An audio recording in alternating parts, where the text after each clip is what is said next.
Welcome to the You've Changed podcast. My name is Kate Barron. This is the podcast where I talk to people in the entertainment industry about moments of change in their life that have altered the path that they're on.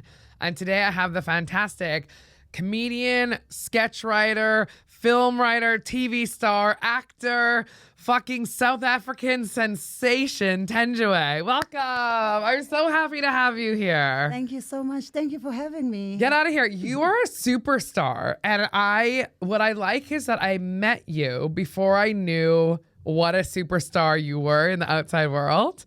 We just met because we did a gig together. We got booked at a gig together. And you were just someone where I feel like, when you just meet people and you go, my kind of person. This is my kind of person. I like this person. They're fucking cool. They're smart. They know what's up. And just the way I could just everything you were doing, I loved it. I loved all the stuff you were doing and how up on your social media you are and all of that. And then I started as I was getting ready and then I just wanted to have you on the podcast. And then as I was getting ready for this, I started doing a little bit more research into you. And I was like, holy fuck. She is a mega superstar. That's crazy. How are you? How are you doing? I am good, thank you. You're making me feel happy. I wish my bank account could say the same. But that's because you're getting ready for Edinburgh. So you're just money out, money out, money out. It's fucking expensive. Yeah, but it's worth every penny. Yeah, well, let's talk in September. Yeah. Are you excited? I am very excited. It's something I've always wanted to do. Yeah. And I've always known you're not doing it for profit. So yeah. And it is, so I saw your poster. What do you think? I think it looks amazing. I think it looks, if you want to say what the show title is and what time it's at. The show is The Mandela Effect. Yeah. And it's at 225 at the Mesh House in the Cuscrum. Perfect. Yeah. Love it. And you're all ready to go. Do you have more previews you're going to be doing in the next few months? I am. I've got a lot of them here in London. I can't remember the dates or venue. I'll tag you and everything, so we'll have it all linked, and we'll make sure we have that all coming up and everything. So you've been here. We moved here around the same time, a similar time, because I came in 2019 and then basically I was here for a year before the pandemic, and you moved here right at the start of the pandemic. 2020, yes. Yeah. I used to live here. I actually studied law here. Oh, and then went back to South Africa. Yeah. And then because of what happened, I came here. Is that going to be the change you talk about? I know. Okay. Well, that's also part of it. Yeah. Because during lockdown in South Africa, they banned alcohol. There were no alcohol sales. But normally they have alcohol sales, right? Yes. So why would they ban it? Because they felt like people would be staying at home if they don't do alcohol sales. And also because when people are drunk, there's more likely to be more domestic violence, car accidents. Right, okay. So they wanted hospitals to be able to take the caseload for the pandemic rather than unnecessary accidents. Because when we drink, we drink. We don't know how to handle our alcohol. As opposed to what, the British public? They just throw up all over the streets? The thing here, the difference is you throw up, but you don't drink drive because police do their job. Yeah. Whereas where I come from, you give them an equivalent of £5, they let you drunk and driving. Oh, wow. You get away with a lot from bribing. So, yeah. Because you're originally, you grew up in Durban. Yes. Right. Okay. And is that where you've been based most of your life? Yes. I grew up in Durban. I grew up in a township called KwaMashu. Okay. Which I didn't know at the time, but was the poorest and the most violent township. That's why you're South so Africa. funny. And South Africa is the 4th most violent country in the world. I'm like, is it really? South Africa is the 4th most violent country in the world? That's what the statistics say. Oh my God. And you grew up in the poorest, most violent area of South Africa. Well, that is why you get your humor, I'm sure. It all comes out of that. Because I didn't even know I was poor until I saw how the other half lives.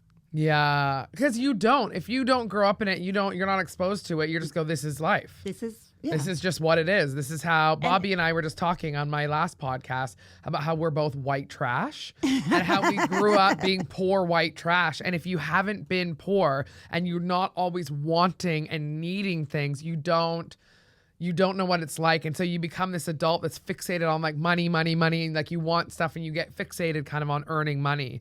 And both of us will take gigs that we don't even want to do because it's money, and we can't imagine not taking it because if somebody's offering you money, even if I'm sick or tired, I can't turn down money in front of me. That's just not within me to do.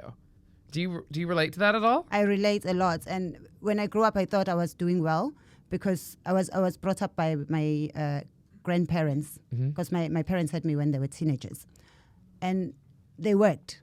My grandmother worked in hotels, so she always brought us nice clothes. We always had nice food. We didn't know there were leftovers from the guests at the hotel, but we always had food, whereas everyone else surrounding us didn't have anything. Right. We always had clothes. So we were the rich ones. Right. Yeah. That makes sense. And how many siblings did you have growing up? It's difficult to explain because the Western concept of siblings is different from the concept of siblings where I come from. Okay. Well, explain. Give me an education. I grew up in my grandmother's house, so I grew up with people who were my siblings, because if you share a grandmother, your siblings, you're not cousins. Okay. Yeah. If your parents are siblings, you considered siblings. But in the Western concept, I didn't have a biological sibling until I was about 10 years old. My sister is 10 years younger than me.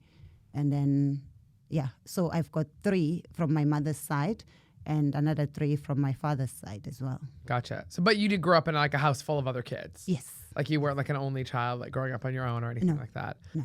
That's also probably why you have a good personality, because people who grew up as only children are, there's a whole special breed. What were you like growing up? What were you like in school? Were you always like the funny one? Were you someone who like people thought was like kind of like funny and out there and making people laugh, or was that something that came later? I was always funny and creative. I'm not sure if I was smart, but I had... You were definitely smart. Because I told you my grandmother worked in hotels, so she would bring us newspapers. So I learned English better, because even in the schools I went to, we were taught English in our local languages. So I was taught English in Zulu, but because I read newspapers, I knew more English than most of my teachers. Oh, see that alone, the fact that you're even able to do that, I think of like, could I pick up a newspaper in another language and be teaching myself as an adult, let alone a child? Absolutely not. But some of the teachers didn't like that. Oh, why? Just because they thought you were like, what, showing off, or like you were just, or that they didn't like they that would you feel knew embarrassed. More. Right, that a child knows more English than them. Yes. But then that would just, isn't that an unfortunate thing in the education system where it's just like the teachers never want to be outshone? Teachers are amazing and they do amazing work, but like they don't want to be outshone by students. Yeah. When it's like, isn't that exactly what you actually want? The whole purpose of education is to have people shine and do great things and do all that. But that's just not in front of you. Do great things away from me. Yes. Oh my gosh. Okay. So I know, and you had like a very interesting story. You came over here, you did law school. So you were over here just for law school, or did you stay longer? I stayed long. I came here. They used to have what was called working holiday visa, where you could come here for 2 years. It was supposed to be work for 12 months and travel for another 12, but all Africans just came and worked for 36 months of the 12 months. Right. 12-month visa, work for 36 months, live for 35 years after. Exactly. So, I came here and I met a guy, got married, because, I needed a British passport. Yeah, fair. That's fair. That's fair. Absolutely. No shame in that game. I like that for real, you fell in love with him and everything? Or were you like, no, I have the eyes on the passport? I fell in love with what he could provide at the time. Oh, okay. Interesting. Yeah, okay. Was there any part of you that was going like, was he aware of that? Or was he like, oh my gosh, this beautiful woman is obsessed with me? We got married within 6 months of knowing each other. He asked me what I wanted for dinner. I told him I wanted a British passport, so we organized and went to get married. I know you joke about that, but the fact that... It's not a joke, actually. It's not. I love you. Oh my God. I love that you were just the most like, you were so funny. And when we first met, we were talking about how you're so unintentionally hilarious.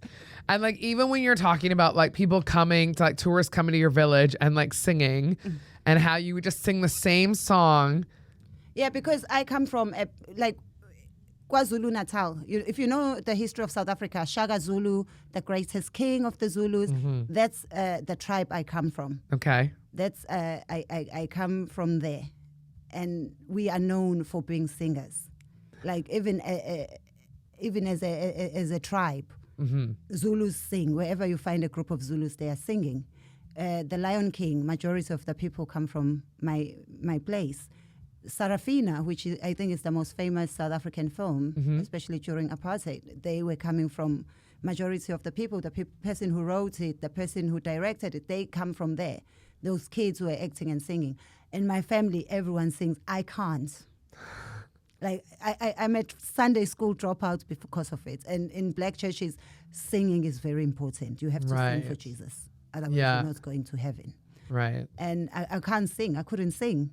But because we used to make so much money from tourists who would come just for people to sing, but I couldn't sing, but I knew how to act. Yeah. So I used to act it out, and I knew they didn't even understand what people were singing about. Yeah, they were of just course. excited to see these black kids singing. So I used to just sing and click and just act it out. And I only knew this one song that I could get away with, which is a Miriam Makeba song, Iqitha Lendlela Nguqongqothwane. And it would just depend on the occasion, and I would sing the same song. The same song. Different melodies. If they came and it was a birthday, I'd be like, Iqitha Leqonga Nguqongqothwane. No, you just click away and they would give me more money. And people would get upset because I would get more money than people who were really singing. Oh, how old were you when you were doing this? We started when we were, you'd be about 8. You start going to sing for the tourist. Yeah. It's a good way of making money. Yeah. And just because you were like hamming it up. See, this just shows even more what a fucking smart child you were. Because you could just ham it up and you're like, you know exactly what they want to feed into it. So you're performing from a very young age. I was always very creative because even with the newspapers, the reason my grandmother would bring me newspapers is because I would ask her to bring me the newspapers because I realized that we needed newspapers in the township. Excuse me. People would use them as curtains. Right. People would use them as tablecloths. Yeah. People would use them like for so many things. Kids would roll them around and use them as a ball to kick around. So I used to sell them. So smart. So I'd read them and then sell them, make money. Such a little businesswoman. I love that. I love that you're a kid thinking your brain is going there and you're actually just thinking of that. That just, again, further proves how intelligent you are, that you've always been very smart and very creative and everything. And so, well, let's talk about what has happened in your life that has changed you. And it doesn't need to be something massive. It can be whatever. It could be a series of events. It can be something small, something that sort of altered your path. A lot of things have. I don't want people to feel sorry for me because this is my life and it's a very normal thing where I come from. And I've healed from it as South Africans. If you know the history of South Africa, we come from an apartheid South Africa. So when I grew up, we had segregation. Segregation meant that we had a Group Areas Act. So there were places for just white people where black people, you needed a permit or you would be arrested if you went to that place, which meant white schools. Then we would have coloreds. Coloreds were mixed race children. Yeah.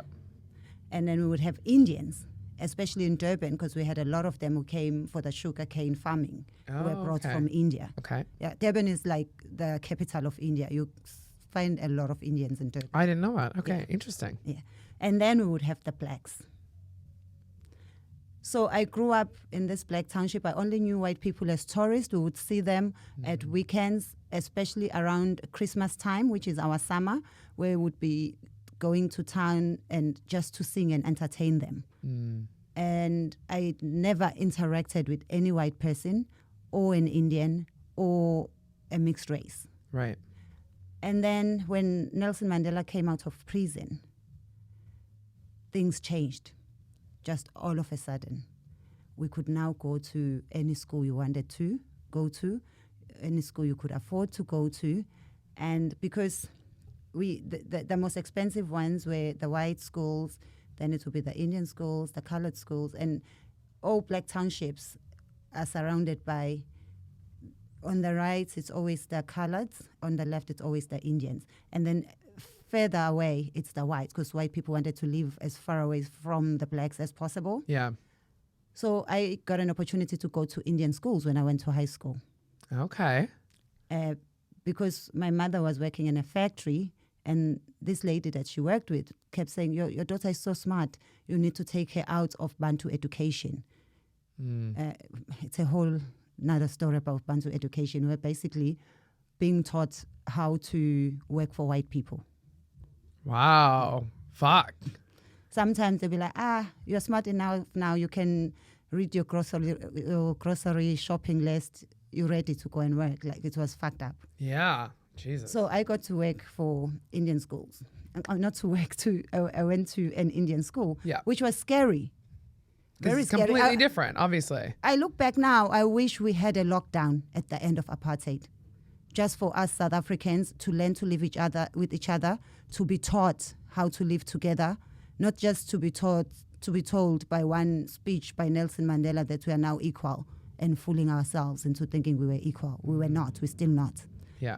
Well, that takes so much undoing. Yeah. You can't have a whole history of this and then overnight everything goes to normal, because it just isn't, and it's ingrained in people of like, this is how we act and this is how you have to be. And I'm sure there must have been, or tell me if there was, like some sort of trepidation in thinking this could go back to what it was at any minute. Like not even believing that it was really changed for the indefinite future. No, it was never changed. As Black people, we were excited because we were the victims, but they forgot also to teach the people that were in power that they're no longer in power. Yeah. It's hard for someone to just come and say, hey, this is no longer your show. No, you know, mm-hmm. When you've been taught all your life that you are better than this person, that like it was all messed up. Anyway, so I went to Indian schools, and a lot of African children, like Black children, will be taken a year or 2 years back. Mm-hmm. I was one of the very few lucky ones because I could read English. Mm-hmm. I went into my year group that I was meant to go to. Right. And the Black kids were made to do home economics, like the basic stupid subjects. Not like real academic subjects. No, not academics. And I was so fortunate that a teacher spotted me and said she wants me to come and join her class of speech and drama. Which was a course that did not exist in African schools, in Black schools. Because like I used to be such a storyteller. Even during school breaks, I'd have children just surrounding me. You just hold court and do that. And I'd be dramatic. And so that's where my life changed, when I realized that I could actually do this as a study. So in high school, I did speech and drama. And to do speech and drama, you had to do other subjects like geography, which got me into learning about other countries. Yeah. That's where it's implanted, I would love to go there. Yeah. And after high school, I got a scholarship to go to uni to study speech and drama, to study drama and acting. Yeah. So that's when my life changed. But my family, they were not happy with that. Well, just because they wanted you to do something that was, obviously they that's wanted a very real job, something academic. Yeah. And they wanted me, because I was the first one to get an opportunity to go to university in my whole family. They probably want you to become like a doctor, whatever, a lawyer. Yeah. So I mean, you did become a lawyer. They were happy, excited, but disappointed, and they knew I could do it. Yeah. And when the year I graduated, because I was in Durban, and our Hollywood is in Johannesburg. Right. I went to Johannesburg. And in going to Johannesburg, that's when I realized I should have studied something with a real job potential, because you have to go to auditions. It requires money. Oh, so tell me about that. Why does it require money to go to audition? Like it just is like headshots and agent, and like getting around to them and all that. Right. Yeah. It's not like other jobs where you get a job and then that's it, and you have a salary coming in. Right. Yeah. It's the same with what we're doing now. Yeah. Because you're working on your own and you have to be a hustler and work for yourself and do all that. Yeah. Which was fine. My mother supported me, and then the same year she died. I'm so sorry. So that's when things changed again. Yeah. Because now I had 3 siblings. One of them was only a year old, which is another story. I need to tell you that story. I'll be very brief. But he died with her and woke up in a morgue. Oh my gosh, you told me about this when we were away together. He died with her and woke up in a, well, obviously he didn't die, but he woke up in a morgue. They thought he was dead. That is, and so they heard him crying, 1 year old. They have a baby in a morgue. wild. Obviously, And like, there's a story going now, the same morgue. Last week, there's a woman who also woke up. So there's something they're doing. no shit. Like, or not doing, like, not checking. Do you know about, like, I don't know where they did this, but I've heard this thing about, like, in olden times or whatever, they used to have little bells. I think they should still have After, them. you know, the bells when they would bury people, so they'd have into a coffin, they'd have a little string with a little bell, and you'd ring the bell if you were still alive and they buried you alive. What And the, you know what how the they fuck? discovered they should do that?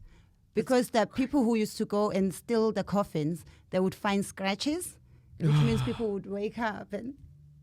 That is like, that is trauma unlocked. I'm going to have nightmares about that. Like, that is so your little brother woke up came to in the morgue and started crying. So now you are young, alone, have 3 kids, no mom. No mom, had a grandmother who, like, she was getting older. Of course, she's going to do what she can do, but Yeah. she can't run after her. And also, because my mom was married to another man. She had been married. My other siblings are from her marriage. On her funeral, that's when we found out that he had another wife and other 3 kids. That's why they had to come and live with us. That's a lot. And so you had to raise them. Yes. So that's when, back to reading newspapers, I remembered an article I read about au pairs in America. Yes. Yeah. And then I applied to go to America to be an au pair because I just needed to make money. And obviously I was going to make more money in dollars than I would in South African rands. Yeah. That's when I traveled out of South Africa for the first time. What was that like? What was it like? So you went to America. Yes. Where in the States did you go? Okay, when you first come, you spend 2 weeks in New York, which is exciting. Everybody wants to go to New York. Oh, okay. All those photos, yellow Yeah. cabs, it's exciting. And then my family was in Ohio. I had no idea where was Ohio, what was Ohio. You know what is so weird is I've met so many people from South Africa and Zimbabwe who their first stop was Ohio. And I one of my good friends, Fossey, who's from Harare, she went to University of Ohio. And I was like, why? If you're looking at America, why would you go Ohio? She goes, it's just, people went to Ohio. And I was like, well, it's such a weird thing to do. Because sometimes you're just desperate to get out of Africa. So you just choose. So you just take whatever accepts you first. Of course. So, and then, so you're in New York. It's all exciting. You go to Ohio. You get paired with a family. Yes. And what was that like? When I first landed, number one, they were all dressed in weird African material. And they were all wait, who was beating dressed in weird drums. African The material? family who came to collect me from the airport. Were they African? They were Black American. They were yes. Black American. Well, African American, as they like to be called now. Right. Do you not like that? Do you have you said it in a weird, do you think it's weird that Americans who are black like to be called African American? It's if they're not, they're not born in. No. It just gets confusing because when I grew up, there were Negroes and it was fine to call them Negroes. And then I get there, no, you don't call them Negroes anymore. They Black Americans. Right. Fast forward, they're African Americans. It's like, what are they going to be in 3 years' time? Right, Is okay. this podcast going to be cancelled? So you don't even know what words to use anymore. Right, okay. So they show up in full African attire, and you're in a hoodie and jeans or whatever. And they are not well traveled. They're a very nice family. Yeah. They're boo, boo, boo, boo, boo, boo, boo. So Thenjiwe, this is a chair. We sit on it. Oh my God, no. This hole in the wall is for money. We're going to get in a box. Don't worry. When you press numbers, it takes you to the floor. You need to... For real. Yeah. Do you speak African? When did you learn to speak English? And, when they even try to change the accent. Yeah. To be how like Africans patronizing. sound. And, Yeah. When did you learn to speak English? I'm like, I learned it on my way here. The pilot was teaching me because really. Do you think that is like a lot of other people around the world? Do you think that's unique to Americans? I remember going to America in high school to go play. I played rugby, and our rugby team went down to California, and we were staying with you got paired with the other rugby team, their family. So you a handful of you would go to one girl's home or whatever, and we were there, and they were going, oh, we're just gonna order pizza for dinner, and they go, oh, pizza it's like a round flat, and I was like, what the fuck? I'm like, I'm Canadian, what? We're Canadian, you ignorant, like, and I'm Canadian. I can't even imagine where they were like, what they think you came from. I would hope that somebody who comes in full African gear to come collect you from the airport are going to have a little bit more knowledge about where you come from than, say, maybe like a white family or something like that, or someone who's a little bit more ignorant that doesn't know. But I guess that's just wishful thinking for like something like that's. I think the fact that they're coming in that. Well, that alone. It says a lot. It says a lot. Yeah. And were they like, they oh, wanted where's me your to whole feel at thing? home. Oh my gosh, that is. And they probably went to fucking Kmart to buy it or something. And you know, the worst thing that happened to me was this guy. I was talking to him and I was saying how I was homesick. Yeah. I was missing home. American guy. Not the family, but just a guy I was talking to. I told him I was homesick. You know, when you're just having a conversation with someone and he said, oh, I'm going to take you somewhere where it's going to remind you of home. Oh my God. I'm so like, this already gives me, I'm already like. Oh. It took me to a strip club so I could see naked people.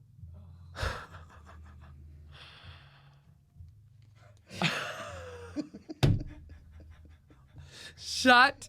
As if seeing like Crystal Chandelier and her big double D's is going to be like, oh, my African homeland. And it was the most ghetto strip club. Like all the girls had a C-section, bullet wounds. I was like, if you're going to take me to a strip club, at least were they at least black? One.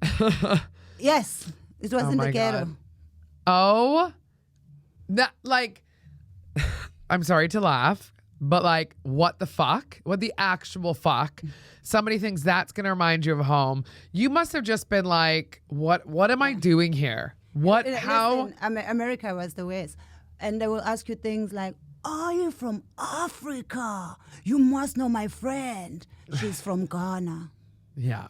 Because they think Africa is a country, not a continent. Village, just one small village. One small village where you all walk around. And speak Nigerian. All of us, we speak Nigerian. You all speak, you speak African. You all speak African. You all have your tits out all the time. Oh my God. That is like just, what the fuck though? Like I can't even imagine what are the thoughts going through your head going, fuck, I'm trapped here. I'm over here. I've put everything towards like I need to be here. I need to be making money. I need to do all this stuff because I got to send money back home and everything. And you're dealing with these people who are just so ignorant. And in order to get into the au pair program, you have to have like an equivalent of a high school diploma. Right. And you need to have what you call a driver's license. Yeah. But when you get there, like, we need to teach you how to drive American cars. Like, okay. We need to teach you how to drive on the road. You probably drove in the Sahara because here we drive cars like vroom, vroom, vroom, not horses and donkeys. Yeah, they think you're like I have a license to drive a donkey. Obviously, your license is for a zebra, not a donkey. Obviously. Yeah, so, and then I met a lovely lady who told me that she knew some South Africans who lived in New Jersey. Okay. And got me in touch with them. That's when I left and moved to New Jersey. Right. Which was a different life. Yeah. How long were you in Jersey for? I was there for about 1.5 years. Mm-hmm. And when I got there, they got me another job. I worked for a white family. First time working for a white family.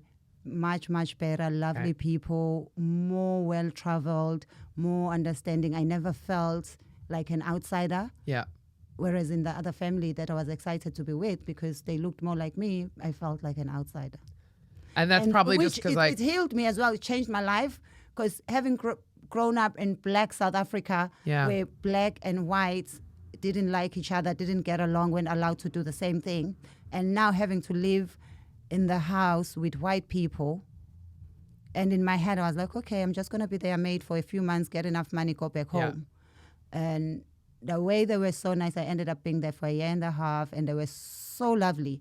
So I started seeing white people differently and judging them as individuals rather than a race. Yeah.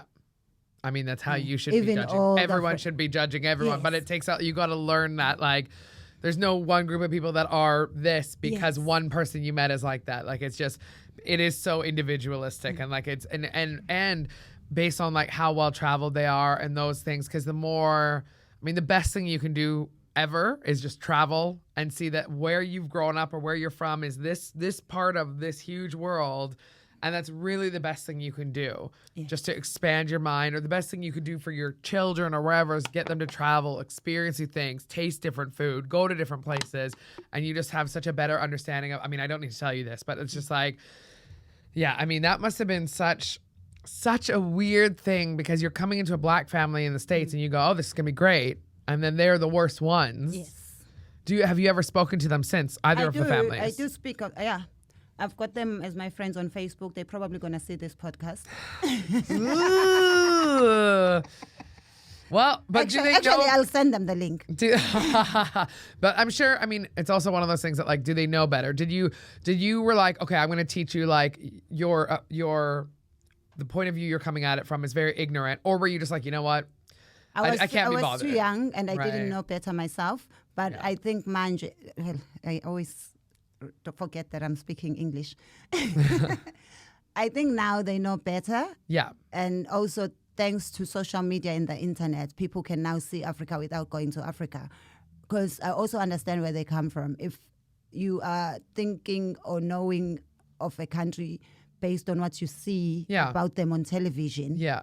and you've never been there, Yeah. and a lot of them are scared to go there, Yeah. and you can't blame them, you can't fault them. Yeah, yeah, and you grew up with, like, you know, if you're not exposed to it and you don't know, you're not taught it. Obviously, you grew up with certain biases and ignorance that you know you can't help. But it's so funny as well, because, like, America, like, if you just looked at it from TV, I'm a lot more scared to go to America than I am to go to a lot of other places in the world, based on the things I see on TV and the daily mass shootings and all it's that. thanks to the free cable television. It's thanks to social media, because a lot of the things we didn't see. We only saw, like, the Oprah Winfrey's. We only saw the good things about America. Yeah, of course. The American dream. Yeah, because they're not going to show you the things that are going to embarrass them as a country.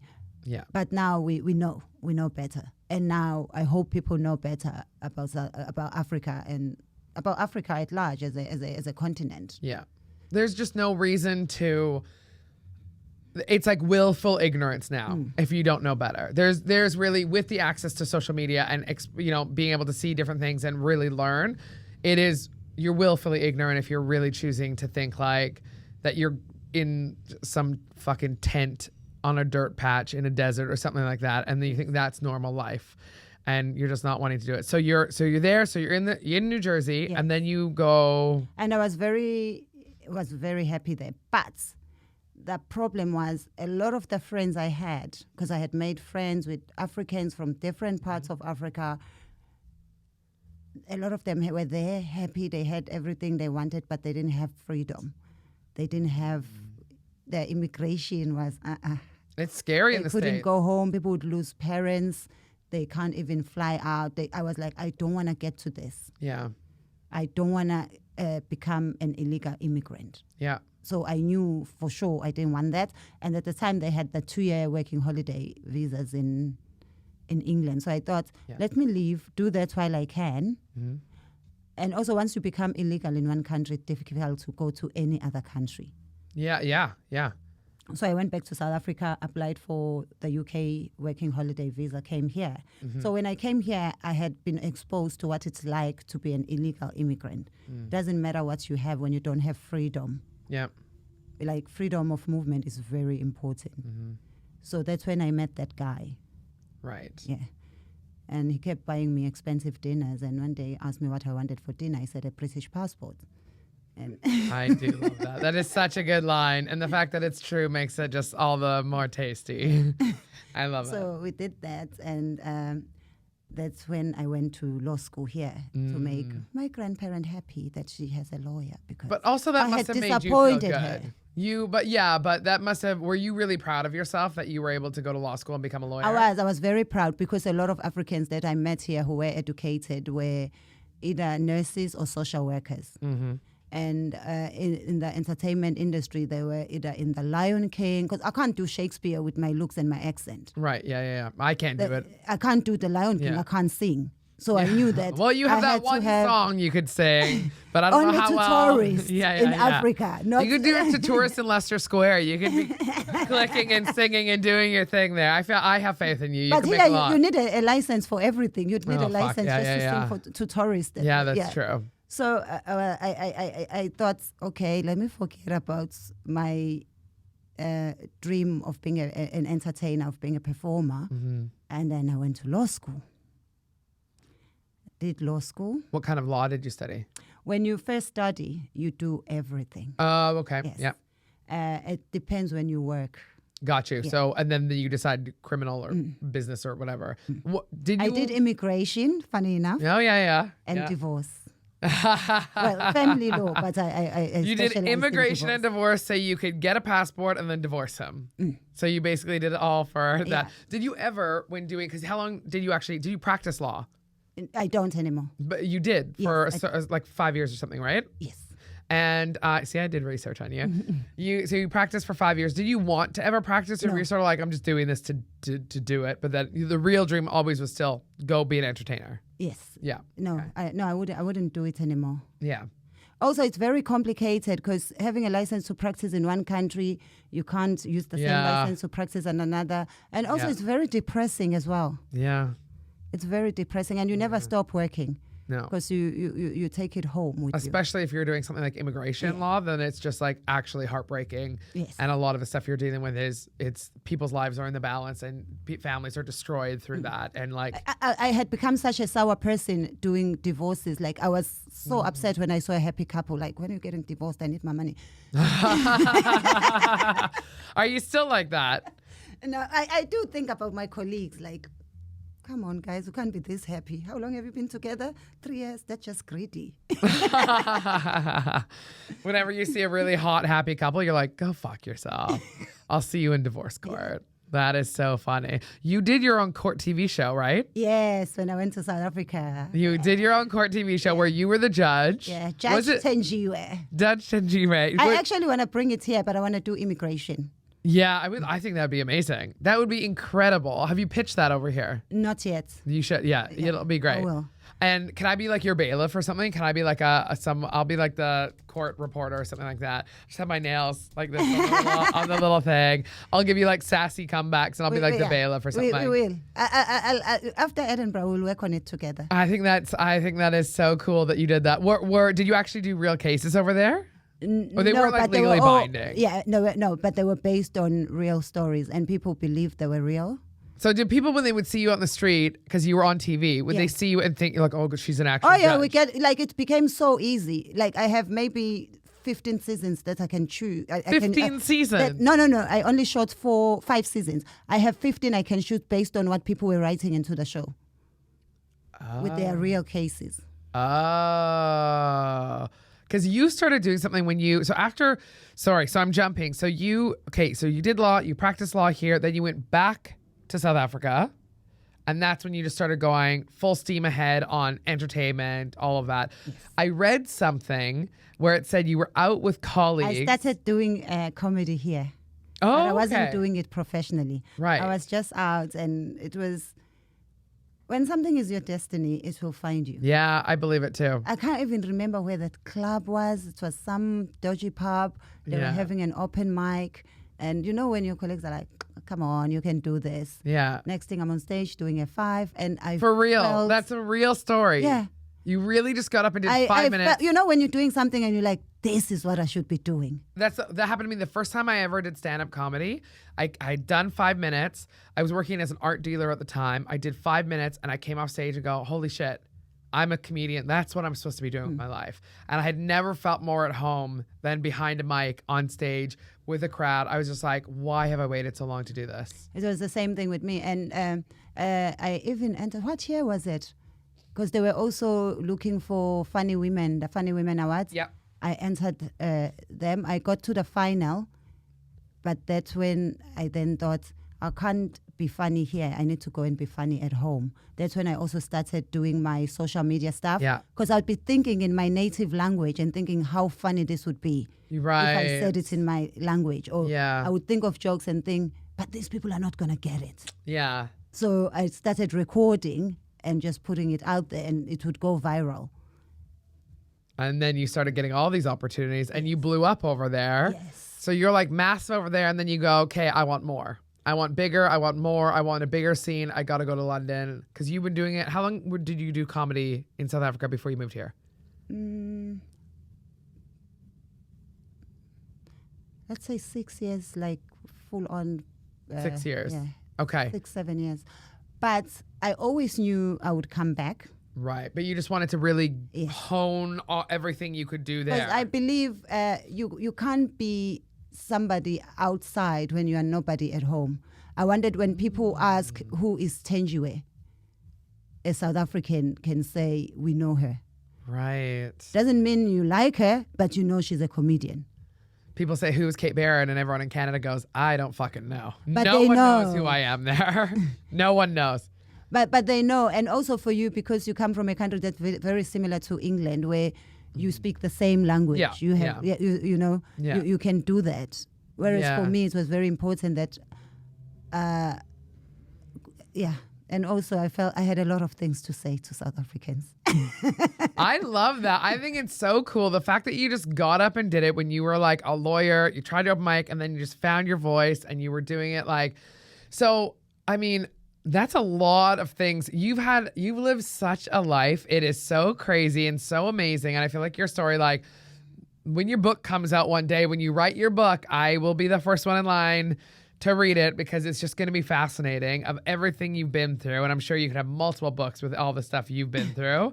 But like, I feel like it is this sort of like trickle down effect of like, I don't know. I mean, what, like I'm trying to pinpoint, because I was trying to pinpoint this with another guest of what is the first change that happened that then spiraled into change, For me, change. the first change was the end of apartheid. The end of apartheid, yeah. Being able to speak English, being able to dream bigger, being able to sit with a different race in the same classroom. That made all the difference. Because had that not happened, I would have still been in South Africa, been in a school where a teacher can spot your talent, because that would not have happened in a Bantu education, which is black education. Mm-hmm. So that was the first change, which is why I appreciate the end of apartheid. I appreciate things like Nelson Mandela did. And the show has nothing to do with that. Well, I do talk about my life in the show as well. Yeah. So, and also it gave me so much confidence when I travel the world. I see a lot of my friends, they stuck in relationships they're not happy with because a woman's supposed to do this. But having traveled the world, I no longer think as a Zulu woman. Right. I think as Thenjiwe. I think as myself. Yeah. I can make decisions. Like a lot of my friends thought I was joking when I told them I was going to get divorced. And because that's just too crazy to... Yeah, because he has to beat you up. He has to cheat on you. You can't just be tired. But for me, I felt like, well, I've done my 12 I got the passport. I've done my 12 years of slave. Time to move on. And even how I told him I wanted divorce, he knew I was serious because that's how I told him I wanted to get married as well. He asked me what I wanted for my birthday. I told him I wanted a divorce. And remind me never to ask you what you want, because you'll be like, you'll just tell me the truth about something and I'll cry. But that's the beautiful thing. I'm sure even yourself, having traveled the world, you are more honest. Yeah. And I could see that in you on that's a holiday. Yeah. Because you were not influenced by other people. You did what you needed to do. Yeah. Whereas if you are not at that stage, you end up doing what's making other people happy. Yeah. But you can live with people, but you can also live as an individual. You can make decisions that make Kate happy. And that's very important. That's the best thing that moving abroad, even though, yes, I moved from like an English-speaking country to an English, like it's not all that different, but the best thing about moving and traveling on my own and how much traveling I've done to different countries by myself and then moving over to a new country by myself and going through this process and having to start over again and build up a new life and everything, the sense of independence and just going, I'm going to do what, in consideration of other people, but I will do what makes me happy and what I want to do and all of that. And I just think there's a certain, I don't know if it's like a camaraderie between people who have left their home country, wherever that is, and moved to a new country. We have a certain, like, we know it's different levels of difficulty, but we know what it's like to have to start over and leave everyone behind. And there's and if you don't make it, there's no one for you. There's no I'll go home. There's no I'll go and eat at my sister's. This is you. Yeah. You have to provide for yourself. If you mess up, there's no one to pick up for you. And also as a comedian, we work as individuals. Yeah. It's a very solo endeavor. It's a very, Yeah, and it can be really difficult. It's just different even from actors. Yeah. Because you see a lot of people given funny roles to act and they suddenly think they're comedians. I'm like, no, my friend, you read other people's lines. Yes, exactly. No. You are just a reader. The mind of a comedian is different. Whereas you have to think what you're going to wear. You have to think which set you are doing for this show. You have to read the audience yourself. Everything is you. Yeah. I love that. And this is why I love you and why I love how your mind thinks. I just think, honestly, I think you're so cool. I just love everything about you. I think you're cool. Thank you. I think you're very fucking exactly funny. The same about you. So the last question I ask on my podcast, I like to ask everyone, because you're someone who's experienced probably more change, I think, in your life, or more just things in your life than almost anyone I've ever spoken to, especially on this podcast. No offense to my other guests. But I'm also older. Yeah, true. So, but what is something in your life that you hope never changes? Something that I hope never changes. There are quite a lot of things, but I hope I never lose my voice, because I need my voice for everything. Like if I were to lose my voice, I wouldn't be able to do stand-up comedy. I wouldn't be able to shout at my child. I love that. I really hope I never lose my voice. Yeah. And I have seen people who have had medical issues that have affected their voice, the way they speak. I know you can still write, you can still do other things, but I need my voice more than I need my legs. Yeah, very, very true. I love that. And I love you. And thank you so much for coming on my podcast. I really appreciate it. Everyone, I will link Thenjiwe's, all your social media, all your everything. I will link that all. Thank you guys so much for watching, or if you're listening, thank you for listening. Don't forget to subscribe, rate, review, do all of those great things. Thank you, everyone. Bye. Thank you. That was awesome. That was so good. Oh, you think so? I thought it was awesome. Yeah. All right, guys, that's it.